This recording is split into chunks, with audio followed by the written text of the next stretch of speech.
Hello, everyone. Welcome back to another episode of Lit Happens. This is episode 4 of our season 2 New Year's teaching series.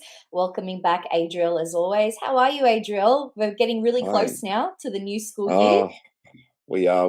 Well, it's funny. We've done this over a few weeks, so probably in about week 3 or so now for our teachers coming in. But the holiday period's been quite interesting. Like in terms of, I think we were just discussing this before we jumped on. Sometimes we have those moments where we're just like, my goodness, what are we doing? Like, do I want to get back into this? Do I not? Like I honestly had one of those Yeah. moments over the weekend, and I was just like. It literally took me probably half a day just to get over it. Questioning Uh, life but choices. yeah, that's exactly right. So I think it's nice for like people to sort of they see the smiley faces, they hear us talking and speaking about just what are the good things about teaching and our mindsets and whatnot. But we all have those moments as well. So I'm literally digging myself out of one of those moments this week as we do head into the upcoming week ahead. And yeah, it's probably a nice message for our teachers. Is it's okay to have those moments. You're going to see some teachers coming in all smiley, bubbly, cheery, but Yeah. everyone has those days. Everyone is a human being after all. So I think it's important to note that for all of our teachers. So yeah, look, I had an interesting weekend, but excited for the week ahead. Dug myself, or kicked myself up the backside, and ready to go. Ready to go. Yeah, yeah. And it is a bit of a slow start as well, I think, to the term. Like, especially the Yeah, first term, you got all these new classes, new students. So the first couple of weeks, you're still getting to know each other. So I think it'll be yeah, really handy listening to these episodes amidst that, because then you can, once you settle in with your classes, you can start getting mm, on top of the nitty gritty. And everyone's got like their own flow as well, right? yeah, yeah, But I love that you're always keeping it real with us. I think that's really, really important, because I'm sure all teachers are like, yeah, I feel you. I feel you yeah. completely. All right, Oh man, let's get into the some of us might episode have then. those. Some of us might have those daily. Then like those daily Oh, breakdowns or whatnot. oh, totally. I've worked with teachers. They have to have their moment every morning in the staff room, and then they're good to go. Like, it's just part of their Yeah, process. that's true. That's Whatever true. works, Yeah, whatever helps you cope and get through and enjoy your day. We've all got different 100%, strategies. Yeah. 100%. Well, we'll jump in with our lit and quit then for the Yeah. week, which is printing your resources a week in advance. Oh, Is that lit, or is that a quit? What do you think? I I think it's definitely lit. Like making sure you've got your resources ready to go. Especially like I think this is a important thing for all teachers to have. And again, this is why I sort of mentioned this as per our initial sort of few comments. Just being ready. I think that's important, and having everything ready, developed, created, just ticks off one of those extra anxieties that you might have in these first few weeks of the school Mhm, term. So I think it's mhm. lit. I think it's definitely lit. And when we start to look at some of these ideas here in regards to our resource development, um, it's one of those again, even like something like behavior management. I think it helps with that because you might have a whole heap of resources that will allow you to differentiate, allow you to settle your kids. So yeah, I'd definitely say this is a moment that I would be citing on the sort of lit train. Yeah. Sure. I agree overall. I think it's lit. I think there are things I've become a lot more mindful of over the last few years, because Yeah, I recognize sometimes I'll print stuff and then I don't actually use it or use it all. And then I'm yeah, like, oh, I've wasted this paper. And a lot of schools will have printing budgets where you've yeah. got like a card now that monitors how much you print. Mm, And so I think more than ever before, we probably have to be mindful about what we're printing, but yeah, definitely, I think a good strategy is like to prioritize. These are resources I'm definitely going to use. So I definitely need yeah, class sets. These are ones that are maybe early finishers, and I really only get 5 or 10 kids that are going to get up to this. So I'll print that. Or I like what you said about how you have different sheets for mm, differentiation.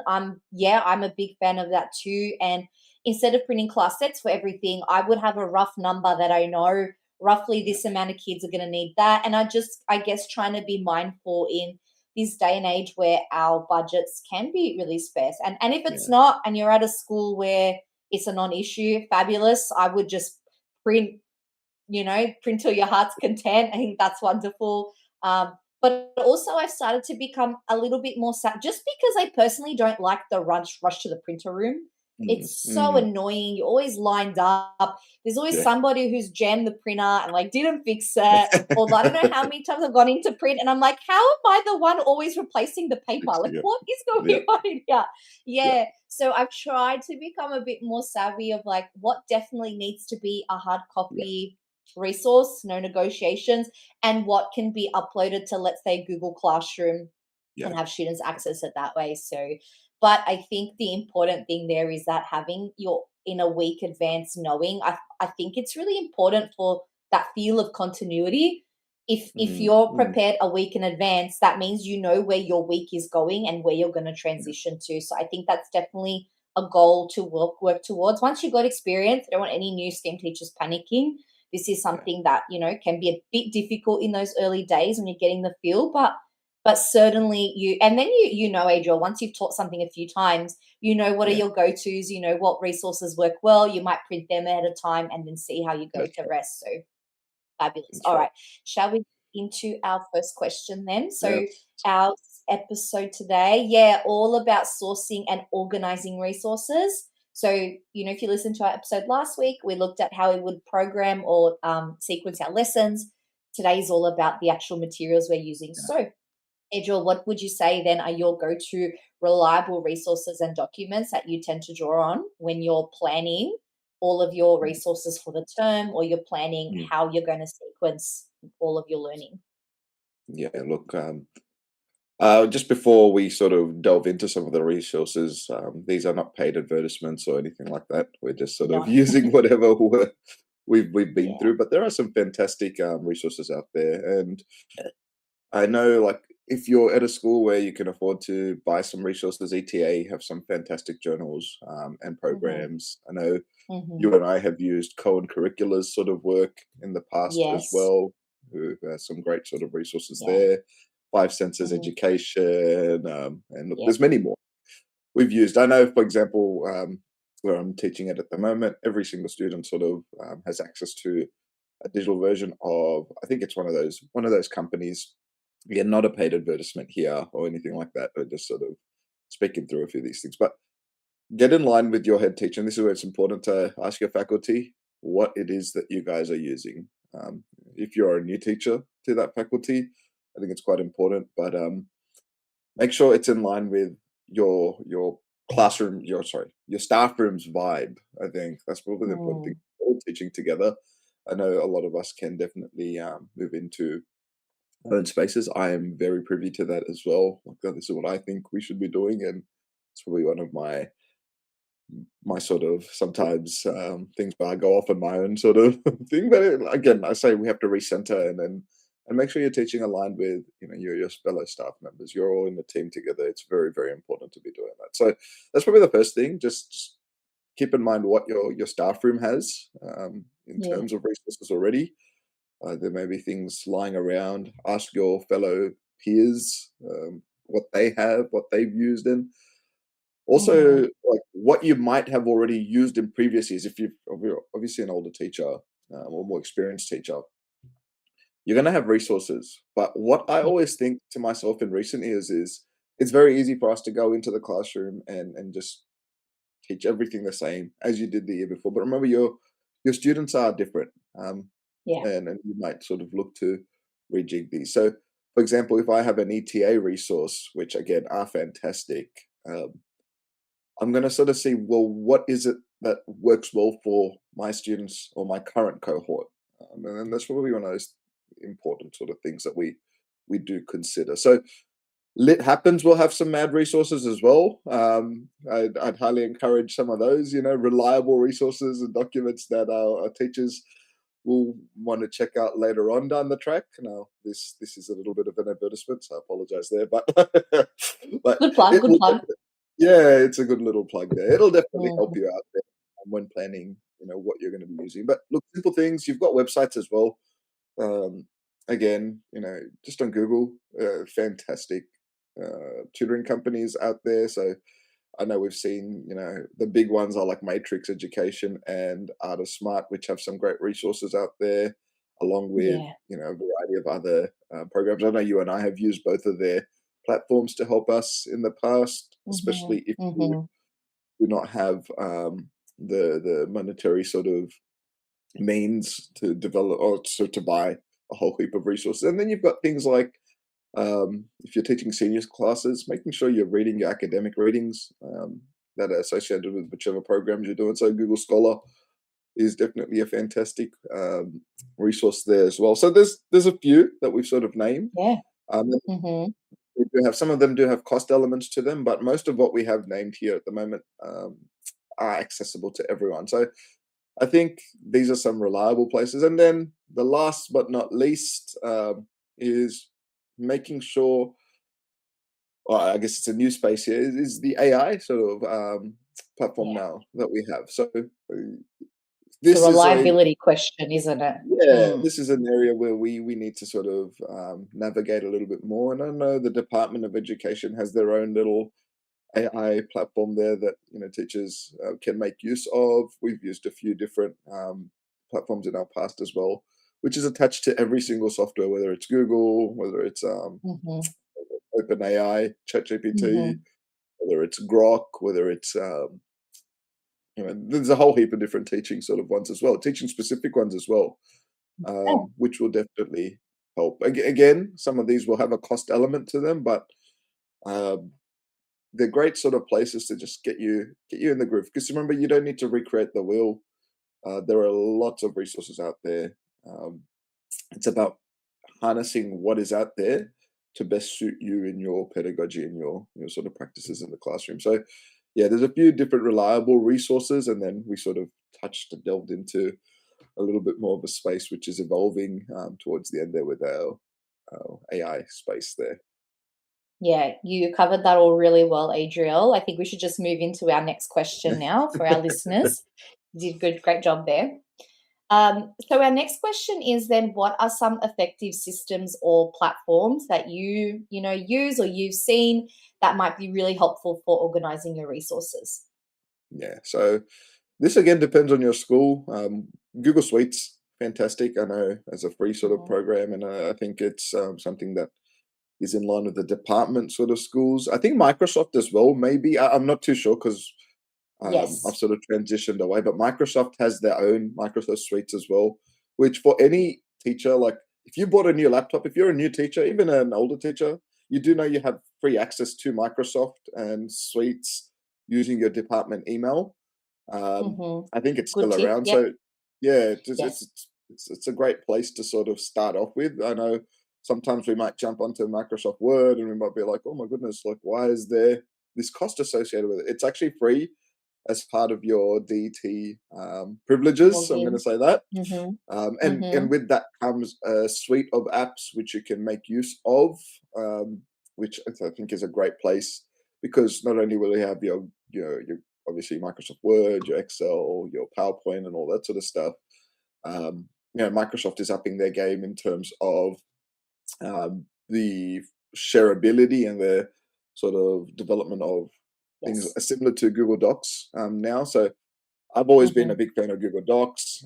This is something that we are Mhm. currently utilizing at my current place of employment, and it's fantastic. As we've mentioned in previous episodes, for my senior classes, my 11 and 12 now, at the beginning of 11, I get them to just create one big Google Doc. So one Google Doc in which they can have all of their tabs and sub tabs respectively, so everything is centralized. In terms Mm. of your own organization, then with Google, you've got your Google Classroom, or respectively, you've got Google Drives in which you can have your resources. And if you've paid for the Google Suite, you obviously get access to a bit more access there in terms of space and storage. And I think you get the functionality of Google's AI as well. So there's plenty of different ways in which to organize things there. Some schools make use of Canvas,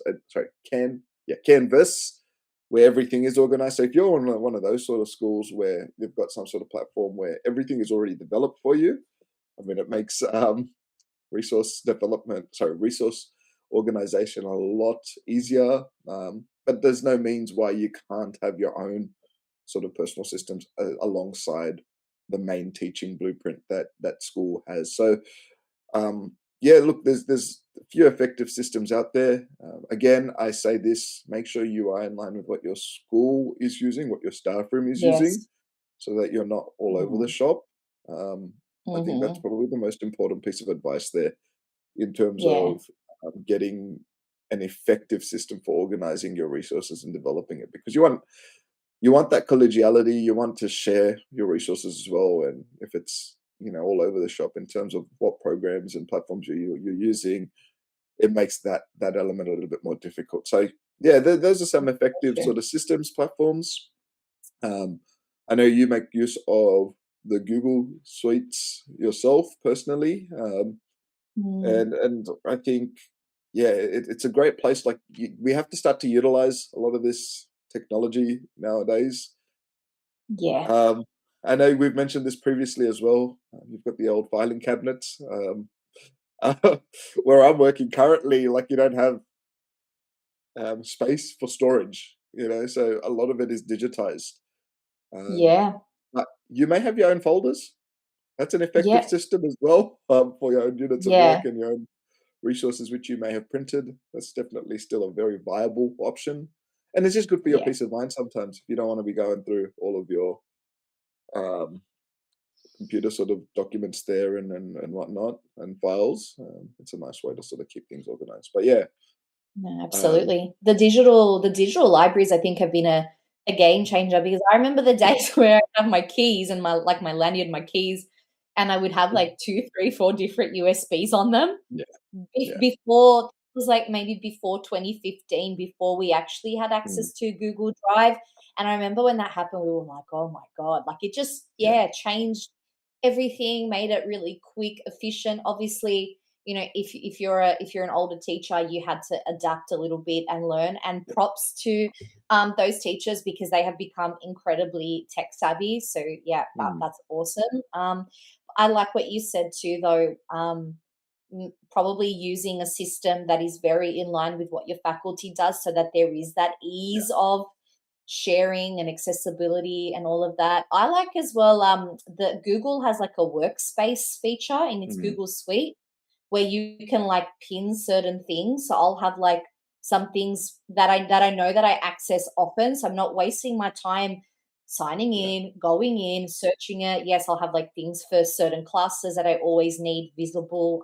yeah, And I still like the hard copy resource. Like personally, I would then have my own small folder. I don't go crazy, just the little thin A4 ones. mm, That mm, can hold, or if you have like, especially if you don't have your own room. If you have your own room, you might yeah, have tubs in your room. Yeah, and you could have like even those pull-out ones, the A4 ones, they're not super big or chunky. They can hold a mhm, couple of class sets. But I know in the years I would have one for kind of each year group, and I would even put extra sheets in there, or if someone was away, write their name on it, put yeah, it in there, and then know that it's in one spot. Because if I have it everywhere, like I used to have it in the back of my room. I had like a you were away tub in the back of my room, yeah, but like no kid really would go there. So I was like, if I have it just next to me, pull it out, yeah, here you go. Or I always have the spares. You know how there's always students who go, "Oh, I don't know what I did with it." You were yeah, here that lesson? Yeah, but I don't yeah, know where that sheet went. Like, yeah. okay, here we go. I Here's ate the it for spare. recess. Yeah, my dog ate it. Yep, Exactly. A yeah, 101, yeah, 101 excuses. I know. And yep, you're just like, how am I going to teach you these things if you can't keep track of the yeah, sheet? But anyway, I digress. Yeah, I think having those little systems for your hard copy resources, like I think mm, having the master copy of everything in digital and then working out a little system that might help you because otherwise you'll be the person whose desk is covered in paperwork. And yeah, yeah, it happens to all of us. I know busy times of the term, there'll be piles of work and then you're like, I have to go through that and I have to clean yeah, that up and I have to yeah, so that's why I think if you do a bit of the work beforehand and create a bit of an easy system for yourself, this doesn't have to be meticulous by any means. yeah, I've seen teachers that just go, here's my basket of all my worksheets. Great. At least it's all in one spot. It doesn't, yeah, I don't think it matters. I think it's just got to work for you because it will save you, I think, time in the long run, and will Yeah, save you from running around the staff room looking for stuff 2 minutes before the bell yeah, as well, I think.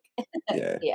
yeah. No, no, 100%. And it's a good shout out to like some of our older sort of colleagues who I remember working with They on knew around what to those do days. with those resources, man. They knew Oh, how to keep that yeah, on lock, I swear. Yeah, they yeah. would, yeah. But it's funny, they'd go paper, but then you'd see their computer desktop and they'd have 7,000 files all over their computer desktop. It's And like you'd there's just be this like, rule, you could only do one. Either your Google Drive is organized or your hard copy is organized. They can't both yeah. be. Like, it's not happening. Oh Yeah. gosh, I remember just looking at sometimes I'd be like, "Oh, where's that document?" And he'd be like, "Oh yeah, it's somewhere on this desktop here." I'm like, "Okay, cool." You'd go through and you'd be like, "All right, what's what's going on?" They're Oh, like the most that is intelligent human so beings. true. Uh-huh. But yeah, no, Yeah. they It's needed like that meme maybe for the maps. Like, you've yeah, gotta find this part of your brain that's gonna be able to find the yeah, documents. So funny. yeah. Mm, Oh yeah, goodness me. fabulous. Oh, well, good times. All right, let's move on then to probably the most, I think, important or wanted question on the list for teachers is what are some budget friendly resource ideas? I mean, ideally, we don't want to spend anything if we can avoid Yeah. it, but there are, I think, you're going to give some great ideas as well of some resources that aren't too hefty on the pocket, which will save you a lot of time. Mm, So, yeah, yeah. what are your suggestions for that, Adriel? Yeah. Yeah. First and foremost, you've got the Lit Happens resources. Once again, they're going to be some budget friendly resource ideas there for us to work. So I'll just throw that little plug out there once more if you haven't heard so far. But Yeah. and they've been developed by the wonderful Belle here as well. So they're just Oh, fantastic. Like thank you.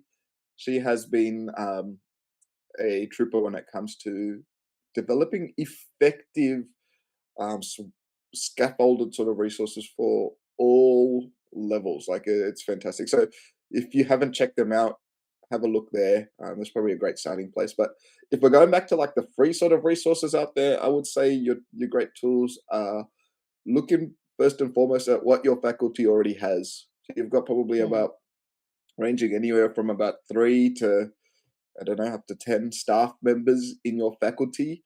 If you've got a biggest faculty, there might be some people that you might not talk to. You've got other people to talk to. Who knows? Like it's a big space there. So that means people have resources, and they've taught for a while. mm, There's varied levels of experience there. So I would say these are some great budget-friendly resource ideas. Look at what you've already got. I think that's very, very important. yeah. There's a fantastic tool that we would have made use of before AI, just called the Google search bar or whatever search platform that you can use as Yep, well. not That's wrong. definitely a budget friendly sort of resource idea there because there's so many PDFs online that, or not even just PDFs, but just resources online that you can Yeah. pick and choose. So, like one of the things I'll say this is when you're looking at a resource, it's not just something that, oh no, I don't have anything and I can go on and just quickly just copy and paste something on for what I need. You know what I mean? Like you got to adapt it to your teaching needs and learning needs, and this is where our role as a teacher sort of does come into play a little bit. So, Mhm, say for mhm. example, if I find something that's really really interesting on a great website like I think we mentioned something like Art of Smart, which we've got fantastic glossaries and Very breakdowns good of certain resources. things there. Fantastic, first and foremost. It's a great starting point what they have.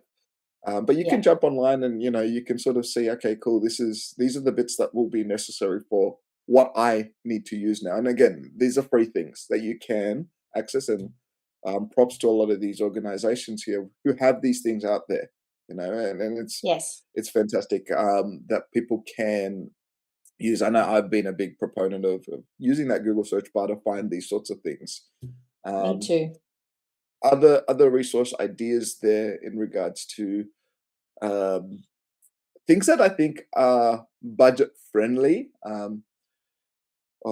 Like things are getting more and more expensive these days. But your AI platforms now, if you do have some of these old resources, make sure you feed it some specificity. I think that's probably another Mhm. way of looking at things. Like don't just say, hey, develop me a resource for X, Y, and Z. You need to be very, very specific with what you're really after. And this is where your role as a teacher does come in as well. So again, that's a So, nice little like putting budget. in parameters. Yeah, 100%, 100%. And I'm Mhm. sure many teachers are using this now, or you may not be, and then the AI spits out something that is just not right at all. And then you've got like a minute or two before you got to go to class now. And it's like, oh my goodness, what do Yeah, I do? What do I do? yeah, This is where we just need to be a little bit more organized. And again, I'm speaking to myself in this regard as well, because life does get in the way. Sometimes the mhm, school term gets in the way. It gets busy, so just making sure you're a little bit organized, a little bit more organized when it comes to your time. It'll take you a long way when it comes to some of these budget friendly resources. In mm, terms of organization, like Google Suites, clouds, all the it's not that expensive when you look at like an annual sort of fee or rate as well, which will definitely help you. But once again, I go back to what I mentioned before. Look at what your organizations already have access to. There's no use going and yeah, paying for something when you've already got free access to, say, as a DET worker, you might have access to Microsoft already. Like, make use of what you already have. It's just a matter of asking people and then just spending a little bit of time seeing what you guys have access to already before going out and spending willy nilly. Because again, I've been part of that where sometimes I'll just go out and spend and then be like, oh, actually, it's free. And I was like, oh, yeah. That's so thank true. you.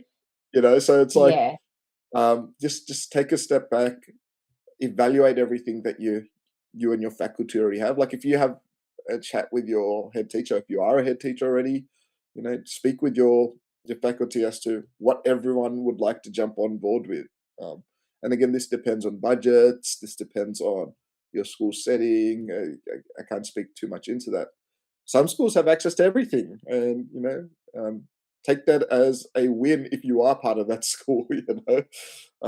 Some schools have access to a smaller bite of the pie there in that sense. So again, it just what I want to say is this though: there are lots of things out there already that you can make use of. So yeah, it's just about taking that time. Yeah. Do you have mm, any I suggestions there, think Bill? so. I really liked your idea of like talking to your head teacher because I was thinking maybe you find a resource that would be really good for everybody. And even if you suggest that, if there's room in the budget, the head teacher might do that. Like I know I've worked in faculties where there might be like the faculty might be paying for, let's say, an ETA account, and therefore here's the login, here's the password, you know what I mean? Or like I think as well if you're I know that in the department, if you're on Google Drive, there are a lot of wonderful, beautiful, selfless teachers who Mm, upload their resources and make them public and accessible to yeah, everybody. So they sure. will do that anyone in the department, and you'd be surprised if you just did a bit of a search in there, what you might find, and Mm, also a lot of department schools will have like their own Google sites, or some teachers will have Weeblies and they will upload PDFs to that as well. And all of this is gold because it's developed firstly by a teacher. I mean, yeah, the other stuff that's good too is particularly in English when you're working with novels, for example, you might find those like teacher notes, little PDF booklets that come from the publishers. yeah. And they're often a fabulous starting point because Mm, I know you and I, Adriel, have taught novels that don't have as much prepared resources, yeah, but you start with that teaching notes, and as the teacher, you know how to make that work for you, and then you start springboarding off of that. But it just yeah, gives you that starting point where you're like, I'm doing this, where do I go? And I think that's the yeah. best thing about free resources you'd find online on Google is it just gives you a bit of vision and direction, and then most of Mm, us will adapt that or incorporate it kind of in our own way. And there's one more that I just thought of before we move on to our second last question. Canva. So if you've got a Canva account, I know a lot of department schools have access to that as part of the education email. There are a lot of teachers who have created mm, worksheets, templates, scaffolds, and they are free. And you all you have to mm, do is download them, and you can even download and edit and adjust them if you need to. So I think that it's really good all these things we're suggesting, it's reminding you there are things out there. Yes, it might take a little bit longer to find them, but ultimately there are lots of accessible things out there. And I think just if you are paying for things, keep a record, and perhaps you could talk to your accountant about, Yeah. referring to those at like tax time as well. So that's the thing as well, I think. Yeah. Mm, All mm, right. Fabulous. Well, let's do our second last question for the day, before the session, I should say, before we end up on our last tips and advice. What is a good way to access or build community resource hubs? So I'm thinking here more within faculty or within KLA areas. What are your yeah. suggestions? I mean, the big one that I've been part of is Google Drive. Just having like a Hmm. shared Google Drive there is very, very important. I think if your school is making use of a platform again, like where I'm currently employed, the Google Suite sort of app, it's a functional place where everything is developed and kept together. Some schools have Canvas. I think I've mentioned this before, where all of the resources are accessible to every single teacher, and then that's a great community resource. Again, this is like big whole school Yeah. sort of thing. So again, I go Yes. back to like your Google Drive there. I think that's a great way where you can share resources, share links, um, even through email or whatever it may be. I think it's a fantastic resource to have there. In terms of like access or building community resources, I don't have Facebook myself, but when I did have Facebook, the different teacher pages that were out there Yeah.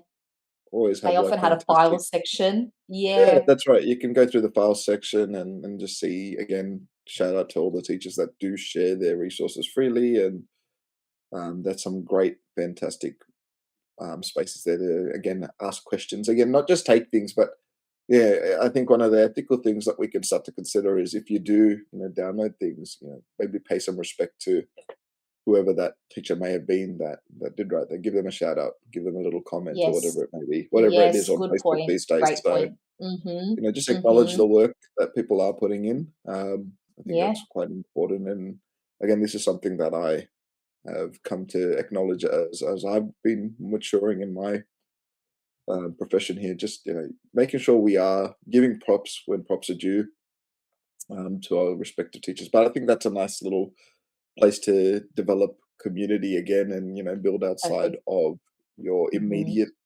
staff room faculty area. So yeah, look, there's lots of social platforms out there. I can't speak too much about what the department is doing on their page, but I know the English teachers do have like a statewide English staff room. If you're not part of that Yes. already as well, you can Yeah, absolutely. definitely gain access to that as part of your department email if you are part of the DET network there. Again, Yeah. they have resources from PD to, again, some files as well, which, again, teachers have developed on there. But I think just having like a central place for your own faculty is fantastic where all your documents are stored. We've utilized Google Drives for a long time, and um, yeah, you get good access. Again, I think you already get like an updated, upgraded storage with your department email as part of department Yeah. schools. So it's again budget friendly. It's free. It doesn't cost you anything. You don't have to go out and buy multiple USB drives or Yeah. portable hard drive to keep everything together without worrying about slowing your computer down these days. It's everything's in the cloud. It's in the air. It's just about pulling it pulling it out and just having that organization. But yeah, I think that those are Yeah. some great ways to continue community and continue to build your resources there. Yeah, those are some great suggestions, and particularly when you were talking about the English teachers statewide staff room. So if you're a department teacher, that would be found in Microsoft Teams, and Yeah. there are a lot of different teams that have been set up just by like-minded teachers. I know I'm in one now for the small group tutoring that's doing intensive literacy and numeracy Mm, support, and there are so many people not only like talking about what they're teaching or talking about, updated NESA information, but also yeah. offering resources, templates, scaffold, things like that. So I think that's a fabulous platform that you've also highlighted there, Adriel. All right. you have given us a lot of wisdom in terms of organizing resources in this episode. Do you have any last comments, tips, suggestions, advice at all? I'm just going to say, just be curious and be inquisitive and be willing to try new things. I think when it comes to collecting resources, often we can be set in our way. I, again, am guilty of this. And because of time pressures, we sort of just go with, that'll do. But remember, every single cohort that you teach, every single student that you teach is different. And again, if I set myself maybe a new goal for this year, this is 10, 11 years in now, is again, just to regain that curiosity and that passion to just pursue learning and teaching for every single one of my students. I think, and when we have that sort of mindset when it comes to developing and collecting resources, we start to adapt it, and that's where you start to get the not just the results from your kids, but you get a true appreciation. Like kids want to come to your classroom because they can see that you aren't just giving them the stock standard generic thing that they found on Google themselves. Because I will say this, students are smart. They're probably smarter than us when it comes to technology. So they'll find all of these things before we even find them. So if you're not making them your own, they'll call you out on it. And they'll Yeah. have those sorts of attitudes. So just make sure that you are curious. Yes, spend a bit of time, but that's what we are in the profession to do. I'm not going to say that's what we're paid for, because it's not about just being paid for work. We should be passionate about teaching. We don't get paid enough. I would say personally, for all the work that you do. But like, why is it that you want to be a teacher? It's not for the money. It's because you're shaping that next generation. And I think that's probably an important thing when it comes to developing and collecting your resources. I'm going to have to remind myself of this through this year in particular. I'll continue to remind myself, especially on those days where I just freeze and just be like, what am I doing? And ask myself. But I think, when it comes to those collecting resources, there's so many things out there. You don't need to Mm, start from scratch. Open your mouth, mhm. talk with people, chat with people online. And then just build community. That's the way we Yeah. sort of will move forward. I know personally, like sometimes we can be scared or pride gets in the way where it might just be like, oh, like I don't want to ask this person, or I'm too scared, I'm too embarrassed. Look, the worst thing that someone can say is, oh, look, I'm a bit busy right now, and no, but more than likely, gosh, I just started there, but more than likely, you're going to have someone that will be more than willing to help you out and then just Yes. share things with you. And Yeah. you can only access that if you ask, if you open your mouth. So reach out, reach out in our comment sections. We'll share whatever we can if you have any questions on our YouTube sort of platform, Mhm. through our email or through our socials. Like reach out and look, we're looking forward to the year ahead. I think it's going to be a great year. If you're already in the trenches in weeks 2 or 3 at the moment when you're listening to this, um, remember this. Like it's why do you teach? I think that's probably an important thing to sort of Mm. leave us with. Yeah. Love that. If I can just make one final comment, about making sure your resources and worksheets are presentable. Now, I'm not suggesting at all that they have to be the prettiest, most entertaining thing, because I don't think we Mhm. really have time for that. But just making sure they're clean, they're visible, they don't have like photocopy burns and ink runs on Yeah. it. So I just remember a head teacher, my previous head teacher, fabulous head teacher that we had that's now retired, said, if you don't look like you care about that resource or worksheet, why would your Yeah. students care about that resource? Yeah. So, and it was something just so, like, in my early years of teaching, yeah, that Mm. makes a lot of sense, because if it's presentable, clean, it looks like I've taken time to present this to you, then hopefully there might be more appreciation back, as opposed to I've just kind of whacked it together. It looks weird. You can't read stuff. Yeah. Think about the how presentable your worksheets are and your resources are, so that they can work their best for you Yeah. in helping you achieve, those goals you have for your class. Yeah. Yeah. 100%. All right, then I 100%. think we're good to then, yeah, wrap up for today. Thank you so much, Adriel, for your wisdom. If you're watching us on YouTube, you'll note that we've got a great image that Adriel has added in with all our different socials, where to find us, our website, our email. You can find our Teachers Pay Teachers store. It's Teachers Pay Teachers /store Strive for English, where we have started posting some of our resources for you.